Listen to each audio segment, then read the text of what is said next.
What I'm going to present is part of an extensive and multi-year research that I conducted in Italy between 2018 and 2023 that then became the content of a monograph that I've just published. And it is a part of this monograph, basically. And just as an introduction, it has to do with the doctrinal aspects that Shiism, namely the minor branch of Islam, developed thanks to the interventions and publications of Italians who embraced Shiism. To understand why and how Shiism developed these features, these doctrinal features, you should understand that all religions are born thanks to conversion, and in all cases, converts are the main agents that form those religions. So to understand those religions, you should understand the push and pull factors that trigger those religious mobilities. And it is also the case of this tape of religious mobility. To understand basically the way in which a religion is encultured in this case, you should take into consideration the needs and expectations that are formed as a result of the synergy between push and pull factors. So in this case, we have two main basically triggers of religious conversion. One of them is the contributions of this guy that I think all of you know, and namely the main idea of this school of thought that we are now in Kali Yuga and the world is in crisis. And the second trigger is the Iranian Revolution in 1979 that produced this idea in some European countries that that revolution wanted to return to the tradition. So it was why Shiism at that time became attractive to some Europeans, and in this case, Italians who then converted to Shiism.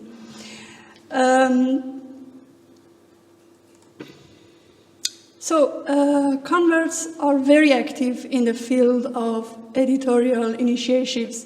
They have publishing houses, bookshops, libraries, and we can say that they are intellectually militant, and they are militant activists who show their activism through editorial initiatives. And I have also named some of the publishing houses here. And one of the ways, basically, that I use to analyze, to understand the doctrinal aspects of Shiism in this case, was an analysis of this literature, not just the paper publications, but also the digital publications. And besides this literature analysis, also to better understand the issue, I interviewed in the semi-structured manner 27 converts that not only write about Shiism, but also translate from English, French, and sometimes Persian to Italian. I should say that the main literature that we have at the moment in Italian language about Shiism, we have it thanks to converts. Although in Italy we have 2 or 3 academicians who write about Shiism, their publications are sometimes in English and they target mainly academic audience. So their publications, we can say, are somehow secular, whereas the publications of converts are always exclusively in Italian, and they have an apologetic approach towards Shiism. So in these publications, you can see that those aspects of Hinduism that Guénon basically introduced into Islam, because who has studied Guénon knows that Guénon initially wanted to convert to Hinduism, but as you know, conversion to Hinduism, to traditional Hinduism, is not possible. So in 1910, he converted in Egypt in Islam. But those, some aspects of Hinduism then, thanks to Guénon, entered in his Islam, like, for instance, his love for elitism, like, for instance, the idea of cyclical time, and the love for esotericism, and so on and so forth. And then I will show you that we can find these aspects also in this literature that are attributed to Shiism. Before arriving to those aspects, I wanted here to explain to you, because I didn't know who would be my public here, I thought that it would be better to explain to you what has happened during Middle Ages to Shiism. Consider that Shiism, in the first 2 centuries of its life, wasn't a religion of political activity. And then, with the activities of the clerical institution that progressively was born and evolved during centuries, and the influence of an Islamic school of thought, which was called Mu'tazilism, progressively lost some of its initial features, like those features that, according to the clerical figures, were troublesome, that would hinder their entrance into the world of politics. But then in this literature, you see that as an influence of Guénon, those features, those pre-political features of Shiism have been rehabilitated and reintroduced into Shiism.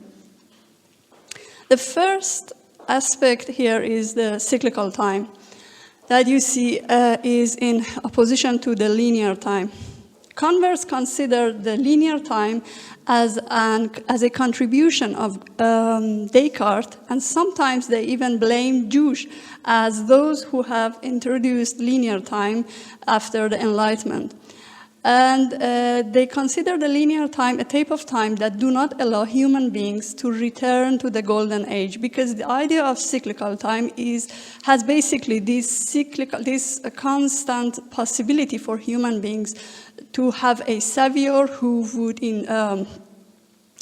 would basically interrupt the cycle of time, and then human beings from the dark age, which is our age, would then return to the golden age. You know, we have this golden age that the time then go through different phases, and we have at the end the dark age. So if you have the linear time, you do not have any hope of return to the golden age. The cyclical time is not measurable from the viewpoint of converts, and the only thing that can basically be an instrument for understanding the cyclical time is a science of sacred geography, as they call it. And what else? So yes, so you see this idea of cyclical time.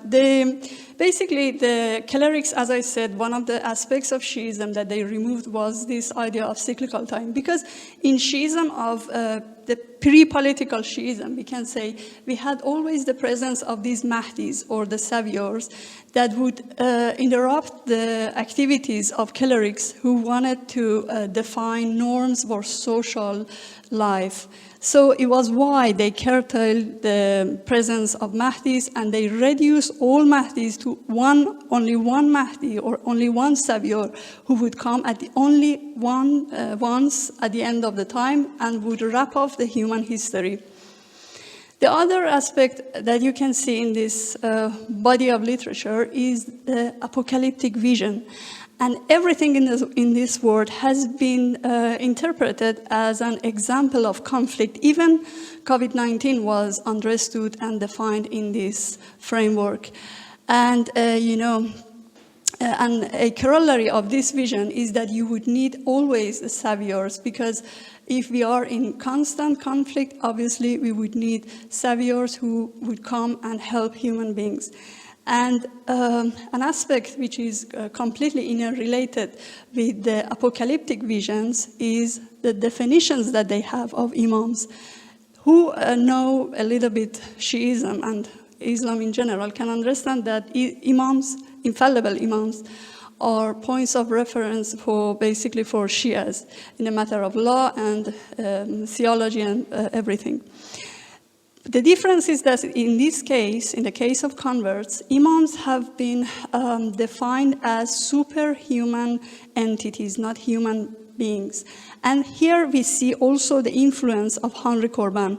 Although Henri Corbin did not subscribe to the school of Guénon, and although he was also a critic of Guénon, but there is a common denomination between Henri Corbin and Guénon, and it is their anti-modern vision. No? So, given that we are in this in a moment of crisis for human beings, imams who are superhuman work as basically as a sort of support for human beings, and imams in this case are superior to the Prophet Muhammad, because they have access to the secret message of the Quran that was inaccessible even to the Prophet Muhammad himself.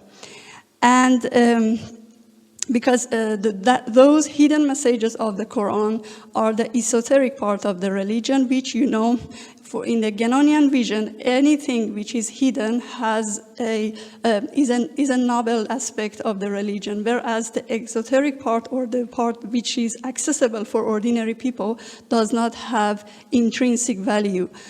And also, Ayatollah Khomeini is understood in this framework, namely Ayatollah Khomeini, which is always called Imam, which is, we can say, scandalous for Shias, having a human being which is called Imam. But Ayatollah Khomeini and his revolution is not understood as the result of a century-long evolutions of Shia law, but as an intervention of the sacred in human affairs. As it is as if we did not have a revolution, a political revolution, but an intervention of a superhuman being, namely Ayatollah Khomeini, who understood how to synergize mysticism with politics, which no one else in the earth is capable of, unless Ayatollah Khomeini himself. It is the understanding of Ayatollah Khomeini and Imams. The other aspect of this type of Shiism is occultism. As I was saying, the love for the hidden. Anything is hidden is understood as noble and adorable. So a corollary of occultism is elitism. When you have hidden messages in the sacred text, obviously you would need an elite who is capable of understanding those hidden messages, who can translate those hidden messages for the ordinary people. And the other aspect is syncretism. Given that we have this idea in Guénon that all religions in the dawn of the time were one and the same, and they were called the tradition written with the uppercase T. So in this literature, you see that Shiism is basically synergized with Buddhism, with Hinduism, Sikhism, doctrinal aspects that are contradictory, basically. They are put together. So then we arrive to this point, and this point is the point that I understood while I was interviewing converts and through my ethnographies within their communities. And, you know, when you understand Shiism as a lawless Islam, type of Islam, similar to Christianity, then obviously you should ask yourself, how are you gonna shape the social reality without a law? And what do you wanna do when you have to give a form to your social interaction? In this case, then, you see that the paradoxes start to emerge. Because when you do not, for instance, understand that the movement of Ayatollah Khomeini and his revolution, which is this much loved among converts, was a result of the evolution of the Shia law, but you understand it as a result of a spirituality, then you cannot answer this question. Here you see the emergence of new forms of religious authority, which are not marajah. I don't know if any one of you have ever heard about the institution of marja'iyya within Shiism. I'm so sorry if it is not familiar for others.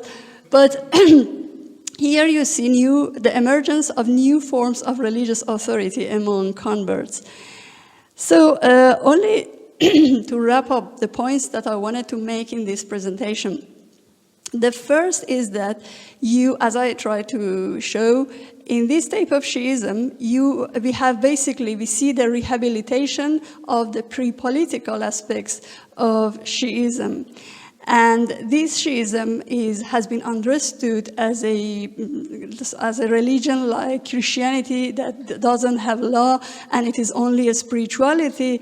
And the third point is that difficulties in this case arise when you need them to live based on some sort of law, because obviously religions are not only spirituality, they need obviously and also law. So in this case you see the emergence of new religious leaders who are not those guys that traditionally attend Hausa. Hausa is the name of the Shia seminaries, but they are new, we can say, new Maraja in this case, who basically lead converts through new forms and new norms of behavior. Thank you.